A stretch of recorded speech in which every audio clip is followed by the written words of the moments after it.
La exposición del señor Mauricio Quiroz Torres, que ha sido secretario general del ARE de la Nueva Izquierda. Al igual que el compañero Guardia, yo también ingresé a la Villarreal el año 79.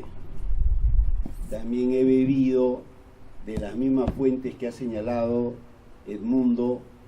Yo ingresé a Sociología, ¿no?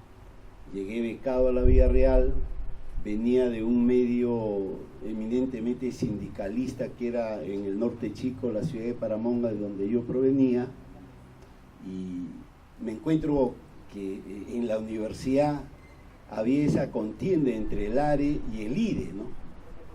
Y lógicamente los que provenimos del mundo sindical o influidos de ese ambiente, lógicamente olemos rápido dónde está la historia y dónde está la política.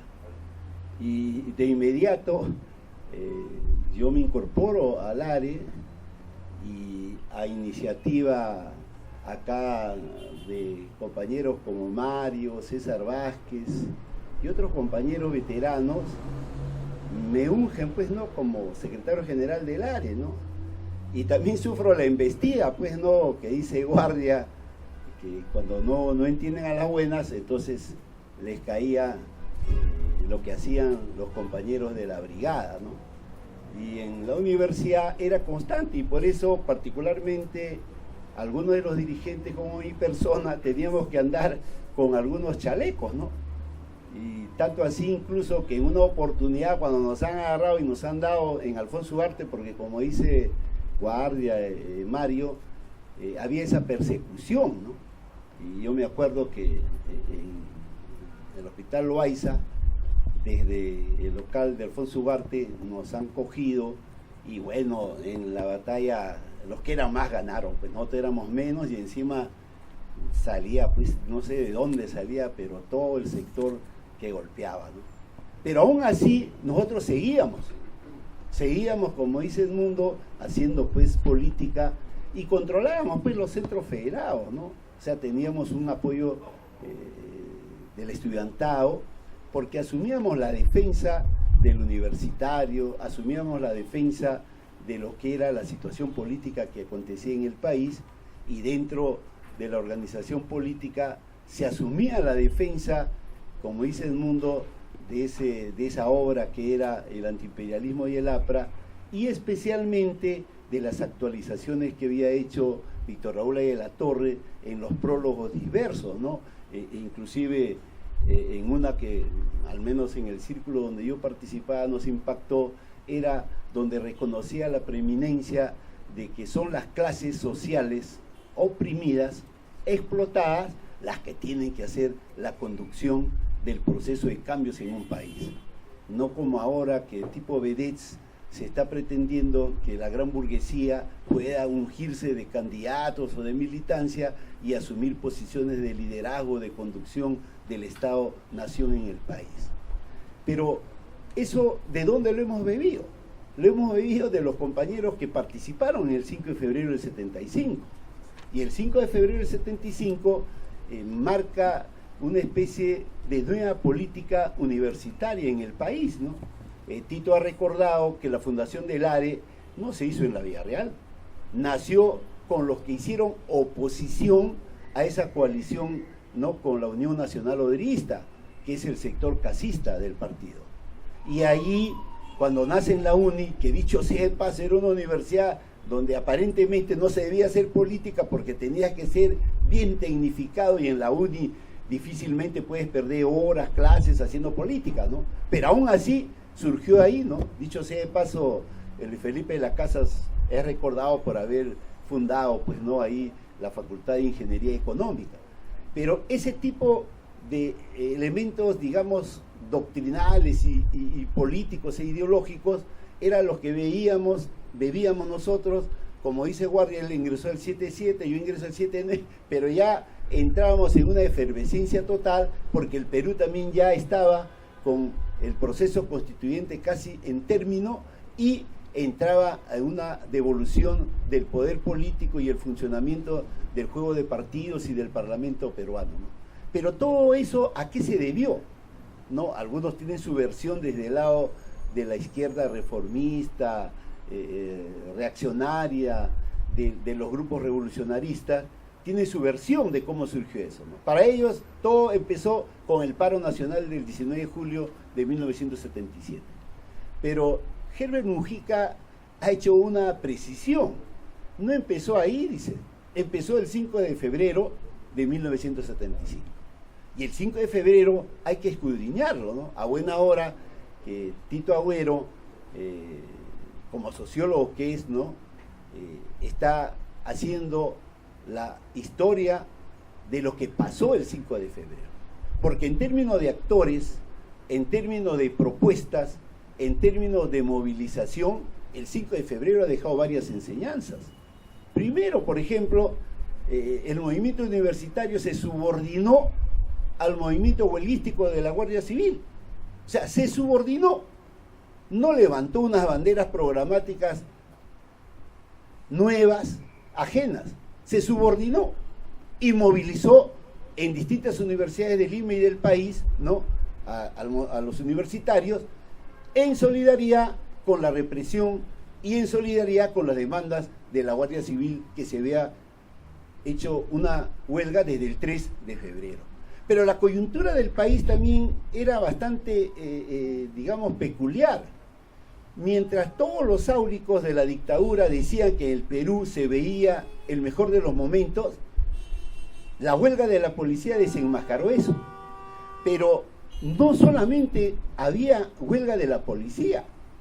En esos días, el 1 de febrero, había terminado el Congreso del SUTEP en Trujillo, donde acordaron, entre otros, igual que los policías, en pedir un aumento de salarios.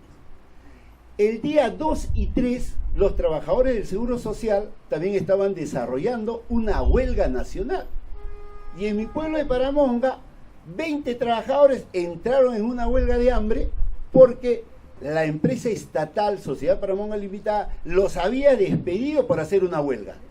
Entonces, había ebullición social motivada, ¿por qué? No eran por los agitadores, no era por el APRA, no era por la CIA, no era por la ultraizquierda, como decía la prensa parametrada de entonces. No, era porque el modelo económico de capitalismo de Estado de la dictadura militar ya estaba haciendo agua.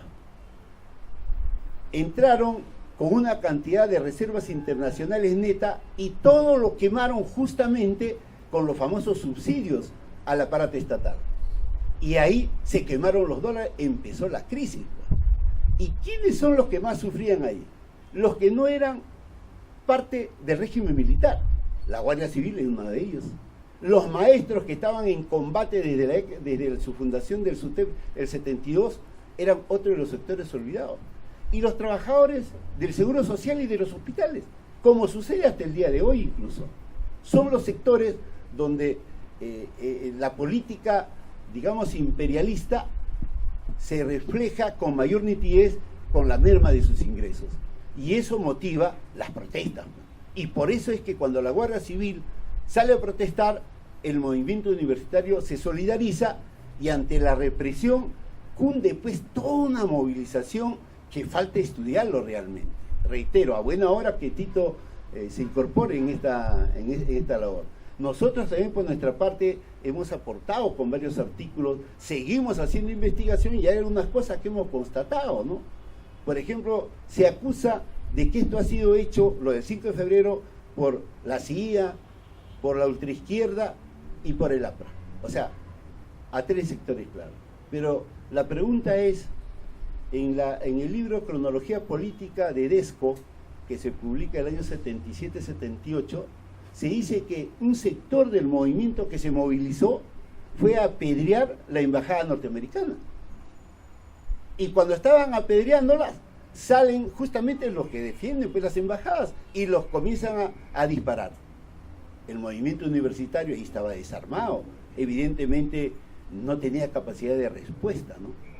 Y de igual manera se oculta la participación de las masas en esa movilización del 5 de febrero.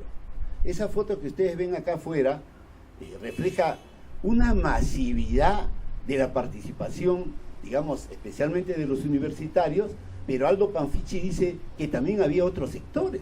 No solamente eran los elementos de la lupenería la que hizo desborde social, también la clase media, que participó en la revuelta, la protesta, como se le quiera llamar. Y eso hay que resaltarlo, porque son al final las masas las que van a hacer la historia. Y si no hay participación de las masas, solo con los líderes, solo con los dirigentes, no puedes hacer ningún cambio, ninguna transformación en el país. Y reitero, y cojo también lo que dice Edmundo, ¿no? Los círculos de estudio son elementos importantes. Sin círculo de estudio no se mueve la conciencia, no se genera cohesión ideológica. Y sin eso no hay actividad política. Eso era lo que motivó que, por ejemplo, en el caso de Industrial, se pudiera derrotar a los sectores, pues, no de la izquierda comunista que había en la Facultad de Ingeniería Industrial. En el caso nuestro de Sociología, el problema más bien ahí era que teníamos al IDE enfrente, ¿no? Y al IDE tuvimos también que derrotarlo en paradoja, ¿no? Mientras en Industrial se enfrentaba a la izquierda comunista, nosotros tuvimos que hacer una coalición para poder derrotar a lo que era la izquierda democrática estudiantil, ¿no? Y de inmediato, ni bien ganamos, ¿no? El Centro Federado, de inmediato pues también nos buscaron para poder desconocer el triunfo, ¿no?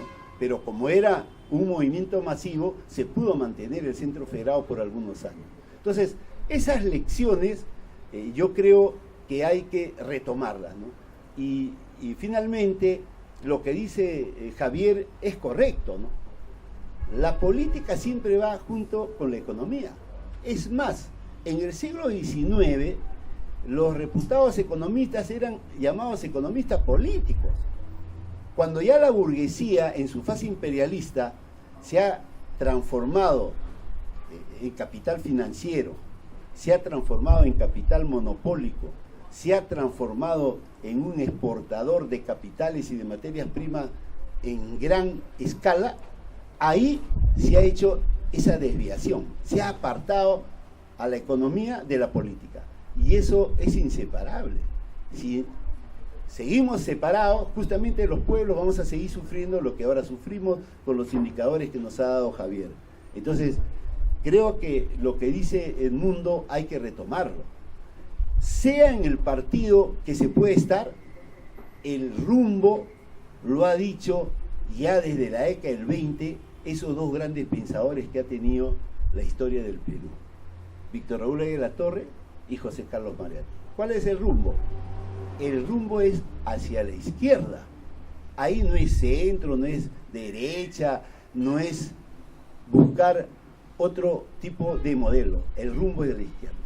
Y ese es el modelo que se hizo carne en el antiimperialismo y el APRA y que se consumó en los últimos prólogos que hizo Víctor Raúl de la Torre. Y a buena hora que se esté llamando nuevamente al interior del APRA de esta reunión, de este encuentro, para retomar esas tareas que se dejó de hacer, que son los círculos de estudio, que son el contacto con las masas, porque sin ellas no se va a poder hacer ningún cambio. Con esto termino, estimados compañeros, y hasta nueva oportunidad.